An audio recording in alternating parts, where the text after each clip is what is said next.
Hey, hey, welcome to retirement, Brian. Thank you for hosting another episode of Food Safety Chat Live on Friday. We're There doubling you up. go. Yeah. So if anybody tried to join us on my link, it was a continuous loop of me joining and of us joining, and it was driving us insane. So we just decided to ditch it, and we're gonna get one last chat live out of Brian. Casual Brian. Oh, you have a different shirt. Yes. So the official blue checkered whatever it was shirt that my wife absolutely hated is now retired. It is done. Is it? Now you got casual Brian with glasses. Oh my gosh. And everything. Who are you? You're so incognito. That's right. I wanted to know, though, if that shirt, I was going to ask you to hold it up to the light, because after 5 years, there's got to be, a little bit of worn out here and there. Can you see through it? I only used it for the chat. It hung in the closet, and I would bring it out for the chat. My wife would roll her eyes, and then I would do the chat. Well, thank you for bringing me over here for this is really the after show, the post show of Brian's last Food Safety Chat. And right. The first question is, where are you going for retirement? Usually everybody says Disneyland, but where are you going? Yeah. So we live in Colorado, as people who have followed the chat know. And we are moving to Tennessee. So did a lot of research around that, spent a lot of time. So over the last year, there have been a couple remote chats and interviews. So one of those I did was with Patty McNamara at Alara down in Chattanooga. That's why. Oh. Right? So we did a trip down there, met with Patty, who's an awesome guy doing good work. And then it was also kind of checking the area out, because we work in quality and food safety. So we research stuff. So a lot of online research, a lot of looking at different areas. And really that first trip was knocking stuff off the list. What do we not like? So it's obviously very pretty areas, but Nashville, too big, too much. No, not interested in Nashville. Kind of up in the eastern corner of the state, as you go up there, there's an area called Tri-Cities. And we went and looked around there. Beautiful up there, but we found out that driving from Knoxville up there was a good two and a half hour drive. And it's like, wow, okay, this is really a long ways away. Maybe this is too far away. And looked around in Knoxville, not bad. Looked around in Chattanooga, very pretty down there. A lot of traffic in Chattanooga. They were doing a lot of road construction, so maybe it was biased. And so that's kind of how we went through that. And we went, Michelle, in the middle of the summer to kind of see, all right, what's the weather like? Because we lived East Coast. I lived in Pennsylvania when I ran quality with Bon Grand Cheese. And you kind of get used to East Coast humidity, Pennsylvania. So we wanted a point of comparison. Now, it's not like we're Austin, where you guys are going to be down there, where it's crazy humid. But we went to Tennessee. It wasn't that bad. It wasn't that bad. And surprisingly, as much driving as we did, not a lot of bugs. I was surprised by that. It wasn't super, bugs everywhere. Oh, nice. That's a plus. Yeah. So then we did another trip earlier this year to kind of check it out winter-wise. And when they had that big storm that went through earlier this year, we were right after that.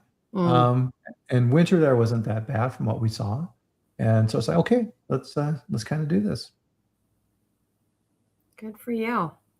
And you've got the bare bones behind you, and I've got the bare bones behind me. I've already moved my plants to Austin. So it's, bare bones between the both of us. Yep. One thing in life that's a constant is change. Nothing stays the same. No.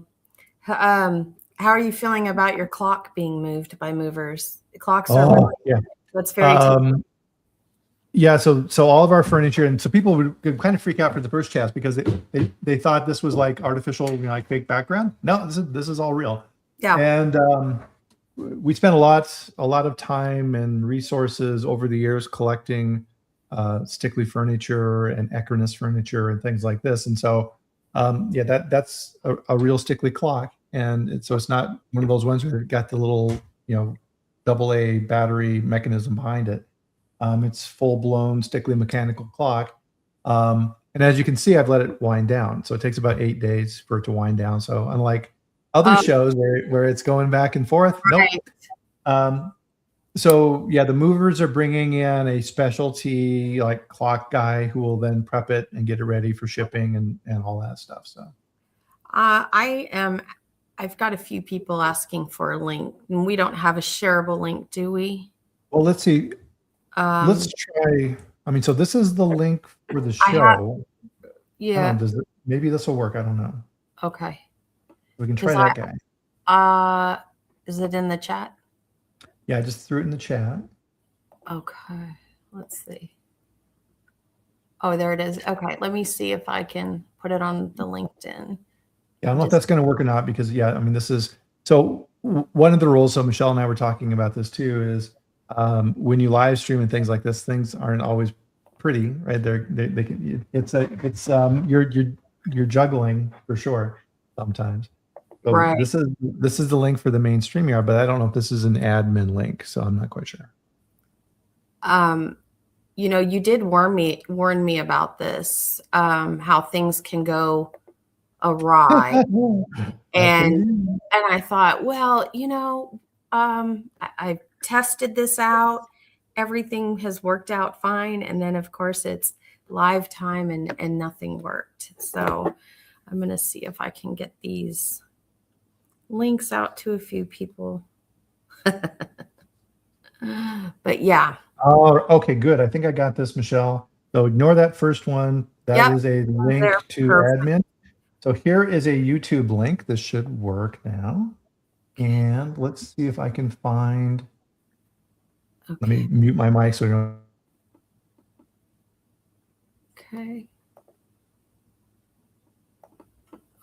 That. We're getting there.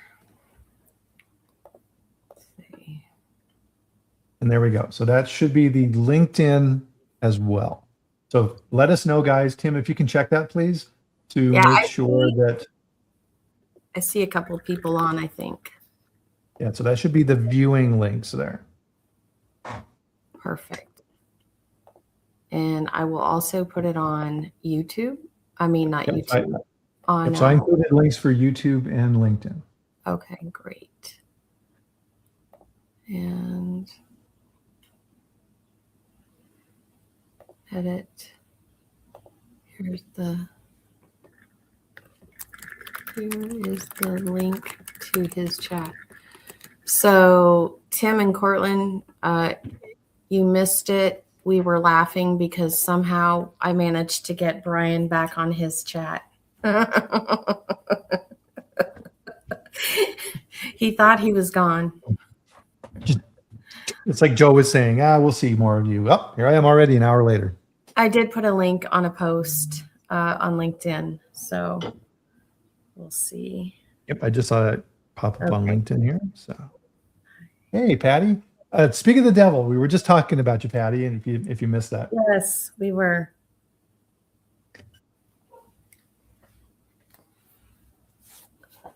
All right, so what do we have? Thank you for making it, Cortland, Tim, Patty. All the cool kids are here now. All the cool kids. I know Elena's trying to get on. She'll be on in a minute. Thanks for not giving up. I'm your new host, Michelle Wollenzine. We've got the German names going here today, don't we? Uh-huh. Yeah, really, though. I thought Armentrout was super German. I think you got me beat. Tim or myself? Me? Wollenzine. Wollenzine is very... Wollenzine. Aye. Yeah, so yeah, Armentrout originally when they Americanized it. So originally it was Ermentrout. Ermentrout. Chica made it. Nice. Let's see. Welcome. And of course, Patty, nothing but good things about you. You guys are doing awesome work down at Alera. Keep it up. Austin, Thank you. CFS, nice. Yep, everybody's coming. So one, go ahead. I'm sorry. No, Brian and I were just talking about his, his move from. Well, actually, you were saying that the bugs aren't so bad in Tennessee. Yeah, so Tennessee, not too bad. So, so Patty, that's what we were kind of talking about, is the trip that I came down to visit you guys and interview you and learn about Alera and all the stuff that you guys are doing. So, we really liked Tennessee. That's great. Let's see how your first summer and your first winter. Yes, we'll see how it goes. Yeah, And again, right? No place is perfect. That's for sure. And here, I'll do it. I'll do this for you, Patty. There's his website. All right. I feel like I'm sitting down too far. Let me see. Is that the? Let's try this one. Okay. I'm going to go ahead and send the.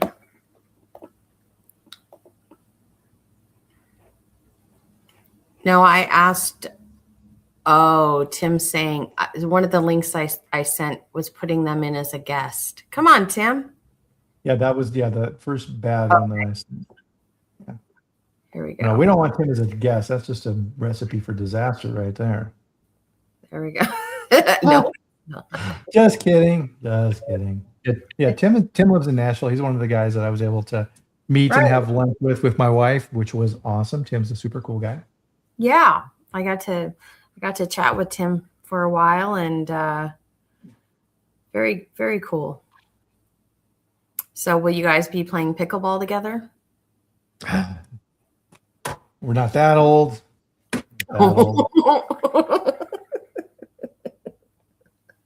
I don't know. I'm sure we'll be dropping by to see Tim at some point.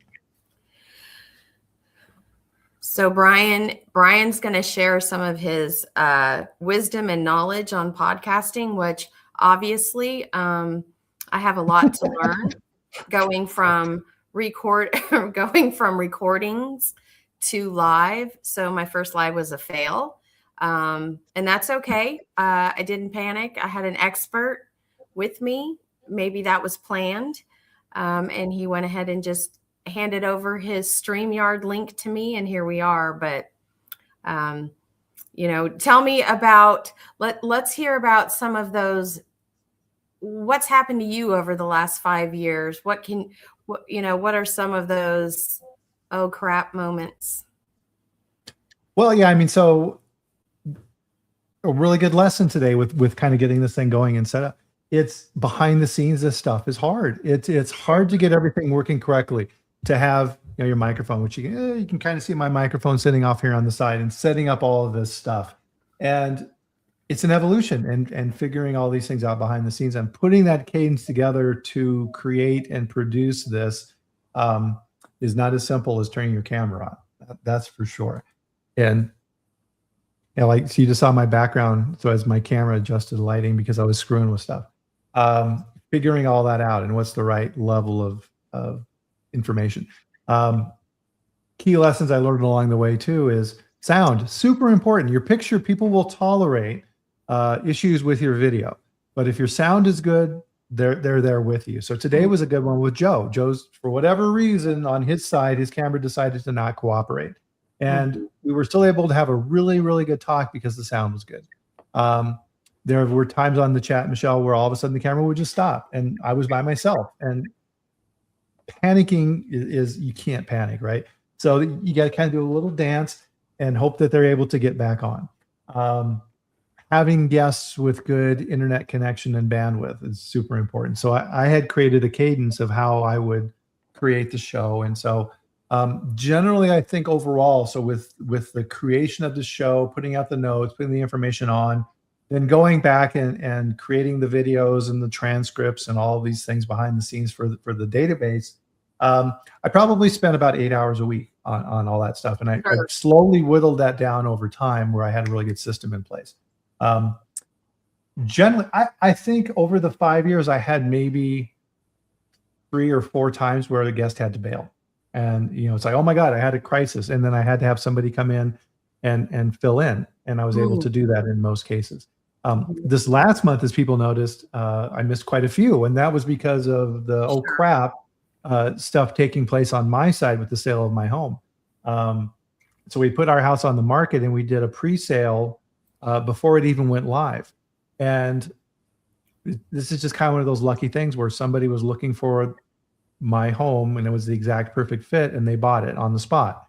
That never happens, right? But because that happened, that meant now I had to figure out where to live. So it was like, yay, I sold my house. And it was like, oh shit, I sold my house. Where are we going to live? And so trying to figure out in Tennessee, what to do. Because trying to move house to house, and you know this from what you're doing with your moves, not a good thing because then you're compromising. It's like, oh, we'll move to this house and it's okay. But, no, I don't want to do that. I'm a planner, right? As I'm sure most of you know. So it's like, okay, fine. We'll rent for a year. We'll take our time. We'll look around. Maybe we'll build a house. Who knows? But at least we've identified where we want to live. So that's the good part. Yeah. Well, I think what we're doing is settling for right now and renting until we decide the right place. We're not in a hurry. Right. I got time. Yep, absolutely. So that was the key thing that I learned on the chat is set up a system. I would build out the guest list a quarter in advance. I found out that if I went too far in advance, people's schedules changed and they weren't able to attend or they forgot. And, kind of building that out, putting together the notes. So we were talking about this. So I had a limit. It was 1 page of notes. And part of that too is within this is familiarity and persuasion. And I learned a lot of this from Scott Adams with his podcast as I learned and evolved. And so having those rituals, having the coffee, having it, and so the same thing that I say every morning when we start the chat, and the way I end the chat, and that was all created very deliberately through just your tinkering of figuring out what was the right way to do it.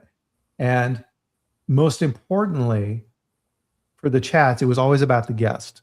And one of the things I would do when we would prep for the show on Mondays, and Austin and Tim and other guests here, Cortland evaded it. I tried to get Cortland on the show. He wouldn't do it. So maybe I will come back, Cortland, to interview you. But the show is always about the guest. And I would start that conversation with, what would you like to talk about this week? What are the things that you're seeing? What are the things that are interesting to you? Because the show is about the guest and getting the information and sharing their knowledge with the audience. And that was the important part. And what evolved then with the chat is this fantastic interaction that we developed. And so a lot of people that are joining us again here today, which is amazing, are some of the regulars on the chat who joined and participated and then started giving each other crap, right? Yes. And yeah, a lot of these people have never met face to face. Tim and I never met until I did that trip back to Tennessee, and then we were able to have lunch together. You'd never know it. That was the first one. I know, it's amazing that I would never have known that. That's awesome. So we get to develop friends through this platform. You and I have never met in person. Right. But it feels like we have. Yep, definitely. Same with Elena. I haven't met her in person, but we talk all the time and yeah, very cool. Huh. Tim doesn't play pickleball. I love the disclaimers. Everybody's like, I don't play pickleball. It puts you in a certain age bracket, I guess. There you go. Yeah. Brian, just to roast myself a little bit, I sent Brian some notes. So when he just mentioned he provides a 1-pager, which I was a guest on his, I provided him. I mean, you could already tell where this was going day one. I've got him color coded. and Brian nicely said, wow, you've got some really thorough notes. And so I said, well, we can throw those right out the window. And he's like, gladly. So no, you didn't. You didn't. But yes, I have quite a few notes. And I'm not a scripted person, but I want to make sure that I stay on track, whatever that track may be. I want the guests to be able to lead the conversation, but if it tends to go somewhere else, then I have something to resort back to. Oh, there you go. And really what I learned on this too is that, so I would have about 4 different topics or so that I would want to go over during the chat. And what I would tell the guests was, if we get to about 80% of this information, we're doing a good job of having a nice flowing conversation. Yeah. My job was to set up the softball question. It would be, well, hey, Michelle, how you doing? I see there's a lot going around recalls. What are you seeing there around recalls? Right. And then we'd already kind of worked out what we wanted to talk about on that side. So my job was to set it up so that you could hit the home run. Yes, that's good. Speaking of, I'm going to play a little game, just a little intermission here. So, and yeah, I'm going to go to page 3 of my notes. All right, maybe got it. No, it's page 2. We're going to play What Would You Rather, right? So would you rather, these are usually on my show, I do quick fire questions, and I'll usually ask, what are your 3 favorite foods? I'm going to go ahead and ask you that. What are your 3 favorite foods, Brian? Favorite foods. Coming from dairy, I'm a huge cheese guy. I love cheese. And so you can get this at Costco every now and then. So I managed quality in North America for Group Lactalis. And so then we would get in cheese from Europe, and you see it in Costco now. So there's a raw sheep's milk cheese in Costco. I think the Costco version here in the US is probably pasteurized, called Petit Basque. And it comes in a small, it's probably about a kilogram cylinder, wax coated, soft ripened sheep's cheese.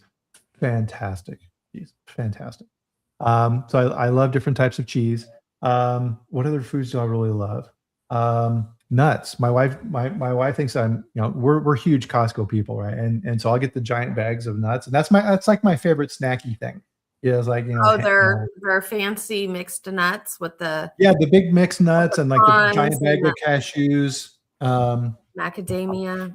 Yeah, love those. Costco's awesome. What else do I tend to eat a lot of? So I'm the cook in the house, and so we rarely eat out. So I do a lot of cooking. So steaks and all those type of things. So we tend to focus more on the savory side of things. So I would say they're really expensive right now, but I love a good fillet. I'd say that's number 3. Good. I'm glad to hear. If you were going to say like cheese, nuts, and lettuce. Okay. Low carb works best for me. Yeah. Yeah. No, I agree. I like a good steak. All right. So now, on with the quick fire. Would you rather have a surprise audit or a public crisis? Oh, that's easy. Surprise audit, right? Right.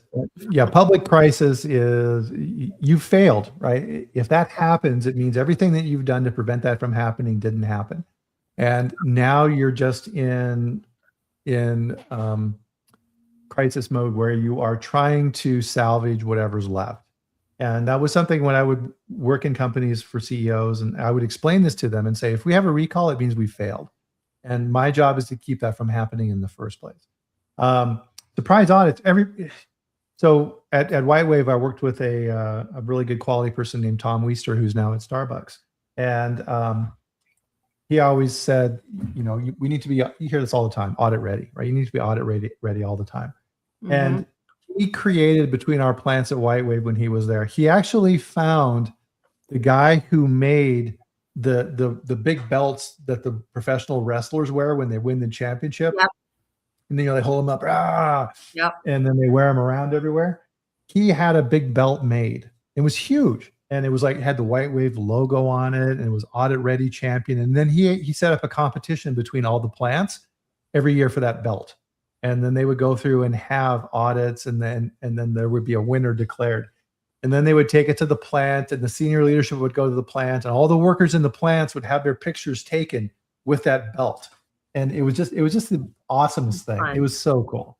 That's creative to have a heavyweight belt for something like Yeah. that. Yeah. It was really awesome. All right. Let's go to the next one. Would you rather have a broken process or disengaged team? The first one can be fixed. The second one can't. I'm going with a broken process. You Okay. can fix that. If you Right. have good people, you can fix it. If you have people who are not interested or don't, you're not going to succeed. Mm-hmm. Corporate role or consulting? This was an interesting question, Michelle, because there's advantages to both. Yes, And there so are. it's in a company, you have the comfort of that paycheck that comes every time. On the negative side, now you're in a company and you're locked into that company, and you can't necessarily share what you're doing outside of the company. And now you have to deal with, especially when you're at senior levels, now you're dealing with the politics of that company and everything else that goes with that.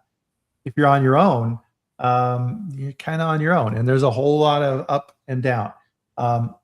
When I worked for companies, the groups that used to drive me nuts would be like marketing, right? So I was always fighting with marketing. So it was me and chief legal counsel versus marketing. And it'd be like, well, Brian, we want to say soy free on our product. And I'm like, no, you're not saying soy free on the product. Right. Here's the regulatory implications. Here's what that means from this standpoint. Well, everybody else is doing it. And then they would go and talk with Roger, and Roger would say, it was like mom and dad. And Roger would say, well, have you already talked with Brian? Yes, I have. Well, what did he say? Well, Brian said no. All right, what are you bugging me for? But, and the reason for that story is, once I started my own business, and I had my consulting business, and so still do in some ways, for 8 years, is once I had my own business, the actual technical knowledge of what I had relied on to be successful in this field became a very small part of what I did. Now I had to do marketing. Now I had to do sales. Now I had to do accounting, all these things. And my respect for what sales and marketing people went up tenfold, because that stuff is super, super hard. And part of the reason for the chat was exactly that, is getting this message out and helping people understand why these things are important from a people and a process standpoint. Kind of long answer, sorry. No, and I think when I met with Tim, I told him how much I admire the sales and marketing people. I latch on to them on LinkedIn because of the creativity that they have, in food safety and in quality. We're not necessarily creative in marketing and sales. So it's really difficult to build that brand and put it out there. I find everything that you've said, the behind the scenes is so much harder. And you're right. The technical expertise is just a small part of it, very small part of it. Well, and that's why with Tim and Cara and other people that I called out earlier today, they aren't salespeople. They are partners in your business. And that's important. If Tim's coming to me as part of Pure Bioscience, he is coming to me with my best interests at heart. And you say, okay, well, here's the best product for your plants, and here's what I think you should be doing. And if he thinks there's something else that may be a better alternative, he's going to tell you, right? He's there to help you succeed. And that's very important. That's what Dr. Marshall at Eurofins is so successful. He is there to help you succeed as a client. Yes. And I'm sorry, Tim, you are not a salesperson, but, and I think there's a big difference between listening and offering solutions than being put in a category as a salesperson. A salesperson's going to push something on you, whether you need it or not. And they're not really going to hear what you have to say. They're just there to get their product in your hands or their service. Whereas, partners are going to listen, and they're going to do everything they can. So you're right. It's probably the wrong. Sorry to put you in that category. Okay, so we did the would you rather, and if anybody else has a would you rather, go ahead and put it in the chat, and let's see, because I'm sure some of you probably have some better in-depth that Brian really well. So would it be, red wine, yellow wine, or yellow wine, white wine? No yellow wine. No, thank you. Yikes. So you are wrapping up, you wrapped up, except for this episode that we're on your StreamYard, but what would you like to see as you step away? What would you like to see other people that are doing podcast and lives and interviewing and having discussions around food safety? What would you like to see? In what direction would you like to see that going? Are you, there's a balance. We have some that have the technical expertise. We have some that have the cultural piece. But what direction would you like to see that go? Well, I think number one is everybody has to kind of figure it out for themselves, right? Right. What's the right way to share my knowledge with the world? So what I really love about Cortland and what he's doing is, right, so with his lab and everything that he does, he's sharing his expertise. And when we get into the technical topics, like when we were talking with Purity IQ up in Canada, man, the comments were flying because Cortland, that's his world. That's his expertise. Anybody who can share technical expertise and do it in a non-technical way, that's gold, right? So I would challenge Cortland at some point in time to start thinking about doing this in some way, because the whole lab thing is a big mystery to people.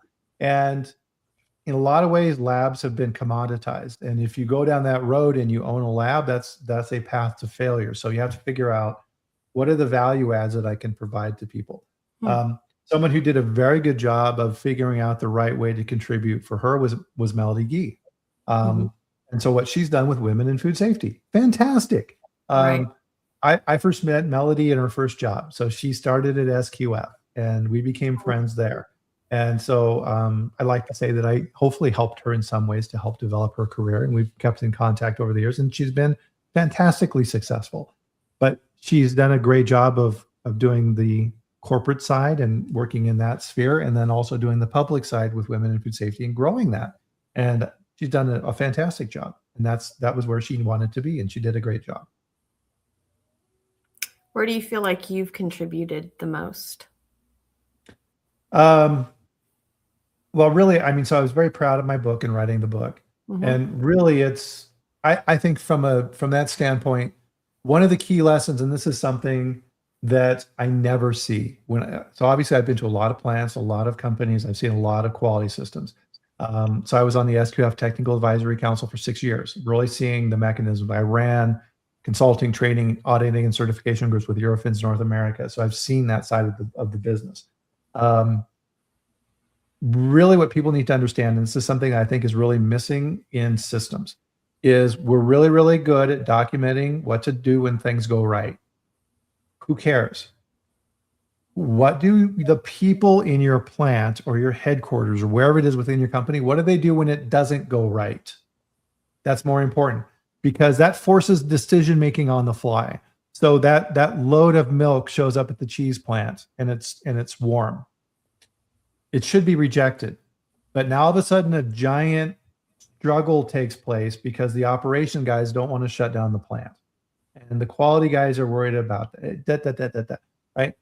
You need to determine in advance from a green, yellow, red standpoint of what's good, what's marginal, what's no way, oh my God, that's horrible. What are those predetermined decisions that we're going to go through if this scenario happens? And companies don't take that step.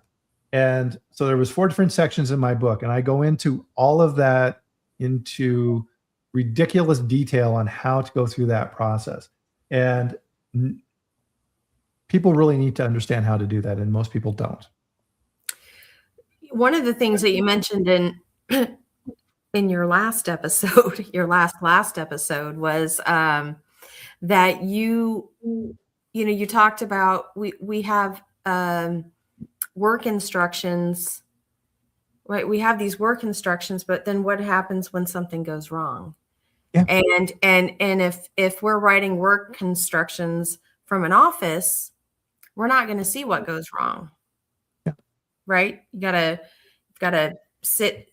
You've really got to work alongside them and see everything that is everything that's taking place, not just what's successful, but all of the failures and systemic issues that are happening as well.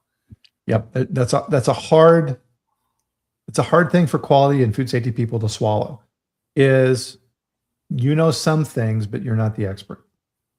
Right. Okay, fine. You know how to write documents. You know how to structure things. You know how to make an auditor happy. Fantastic. You are not the production expert. You are not the purchasing expert. You are not, et cetera, et cetera. They are. Your job is to facilitate and help them produce documentation and processes that help them do their job, not yours. Right. We have an anonymous. Yeah, a long comment here from LinkedIn user. Let's see if I can pull this guy up here. Yeah. The first sentence here is the key piece. And sorry, it looks like it wrapped around. Yeah, listening's both ways. I worked in my past, I worked in a company, and there was a VP of operations, really super brilliant guy. And you would go and sit down and talk with him, Michelle. Mm-hmm. But after a while, his mind would start going in a different direction, and he would start doing this. And you know he was no longer listening. Right. You could tell him at that point in time, I love you, right? And he'd go, right. It wasn't, yeah. So you might as well just stop talking at that point in time. Right. Which is why when I would create work instructions, I would always go down the floor and go to an area of what I was focusing on. And I would essentially say, I'm the new guy. Teach me how to do your job. And then I would take notes. And then I would ask them questions of, well, okay, great. What if this goes wrong? What do you do? And they say, oh, well, I adjust this. Great. What if that doesn't work? Oh, well, then that means that this isn't working because it's steamed. What would you do then? Well, then I'm going to get the maintenance guys, because at that point in time, it's beyond me. I can't fix it then. Ah, interesting. Right. I've had clients that have asked for a food safety plan, and without even wanting me to visit them on site or just a one-day visit. And I said, that's impossible. And now it's a requirement. If you want something like that, the commitment is that you will allow me to be on site while writing a plan, because that shows their commitment, instead of just having someone sit remotely and put together a food safety plan. Right. A big warning bell for me in my business was, hey, we just found out we need to be certified to X standard if we want this customer. Can you help us create a bunch of documents to make them happy? Right. Ooh, that's not good. Right. If you're creating a quality system to satisfy an auditor, that's the wrong reason. Yep. Yeah. Bob Garfield, who ran SQF before the current team there, really good guy. And he used to say at conferences all the time, if you're getting SQF certified just to hang a certificate on the wall, don't do it. Don't do it. That's not the right reason. And he was right. A lot of people have been showing up for 5 years every Friday. Yeah. Have a lot of people, has there been a lot of turnover over the last 5 years where you get waves? Do you have your diehards? Portland. I think, yeah, it kind of gelled over the last couple of years, right? And because, as I say on the chat quite a bit, or I said, I guess I got to start using past tense, is that it became part of their ritual, right? And carving out an hour a week is a huge commitment for someone to do that, right? You've got all kinds of other stuff going on, and to take that time and tune in and contribute is a giant commitment. That says a ton about the people who were here. What do you Part want of to what I say to did the learn. people who showed up What? for you? What do you want to say to the people who showed up? Oh well, yeah. I mean, they, as I was saying, kind of closing out my last episode, is they made the show, right? Yeah. Their back and forth, their contribution, Cortland's snarky remarks every now and then. That brings life to the show. What we do in food safety and quality doesn't have to be stuffy. It doesn't have to be 70 slide PowerPoints. Every year in the US, 50,000 people become sick of food poisoning. And no, that's, it's not what it's about. One of the things I always used to say when I would give food safety talks in companies, in plants, and meet with my guys is, if I can't go out on the floor of this plant right now and pick some product off that line and take it home and feed it to my grandchildren, I have to know about that immediately. And if you can't say the same, you have to tell me. Right. Because we forget. What we do becomes abstract. We're making frickin' food for people. And what we do, and I think this is part of this too, of why we sometimes in this career field have a hard time letting go, because what we do is very much tied to morality, right? We're determining what's good and right. And we're not simply just showing up and well, I don't want to say simply because that diminishes that, but we're not working in accounting and balancing the books and preparing the budgets. And we're making food for people. And we always have to, we forget this in companies. We become too insular, Michelle. We have to, one of the things that we need to strive to do in quality and food safety is be the representative of the people outside of the company, the people who are actually eating the food, and making sure that those standards come through. And what they care about, that's quality. What they care about is quality. Our job is to also make sure it doesn't kill them. Yes, I think, I don't know how many people go on TikTok, but I've been working on trying to working on educating consumers. Yeah. And by going on TikTok, the algorithms are crazy, and I'm not a TikTok person, but you see what some of the consumers do with food, and you just, it's cringy. I don't know if I'll ever be able to educate what's going on out there. You can start with the basics, but so we have to do everything we can on our end. And really, when it comes to the consumers, it really does go a little bit rogue. Yeah. So. TikTok, raw chicken challenge. Woohoo. Yeah. Oh my gosh. I have seen all kinds of things, and it's mind boggling to me. Yeah. Yeah. You want to have some fun sometime. Go start a fight with a raw milk advocate. No, I don't think well, there's plenty of them here. I'm in Iowa. And so there's, a lot of raw milk advocates here. They sell them in parking lots, from the bed of a truck. They're everywhere, but no, I'm not really game for that. Right. And they're doing it for money, right? Yeah. And they don't have your best interests at heart. No. Now, I learned this, but I know we're at the 4-minute mark. Uh-huh. And that's about what I got right for today. I can wrap it up. I just can't kick it off. I'll get there. I promise y'all. I will get there. This was a great learning lesson. And, what do you have to say? What do you want to close out with? What do you want to leave, behind with everybody, for everybody? Well, and it was, this piece of it is everybody's path is different. And so hopefully you're able to kind of help everybody along the way and give them a little bit of advice for their path. And that's success, because part of it is, if you look at this from an egoistic standpoint, that's not the right way to do it, right? Is what's my no, right? Who cares? Right? Was I able to help others along the way? Were the things that people learned able to prevent an illness? We'll never know, right? We'll never know. But this is the group of people that makes that happen. And that's good enough, right? That's good enough.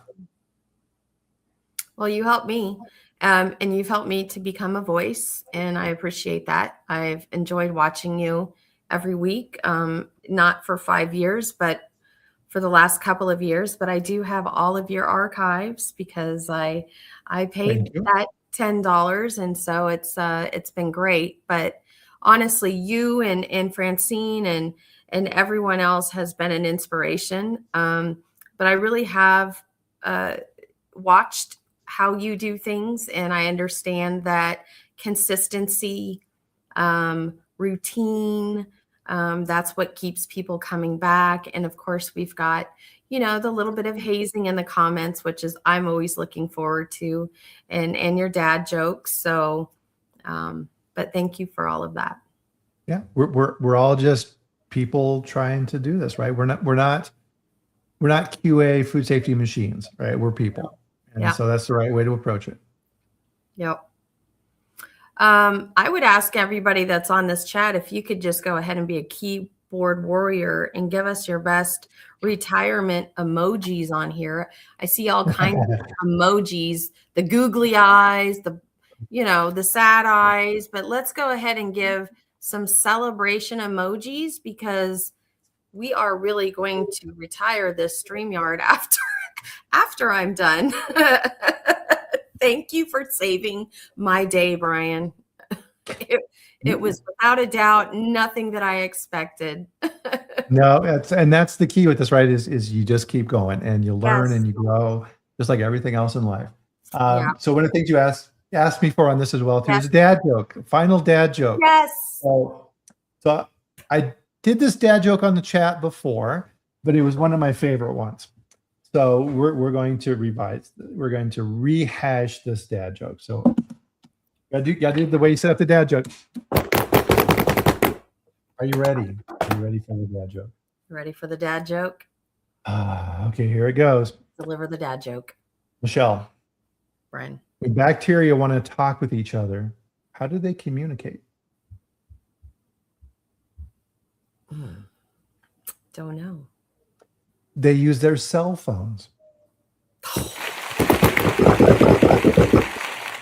He got the little applause. Oh, great one. I envy you.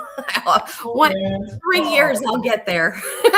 And so Noodle just showed up for guest appearance. Oh, right on, Noodle.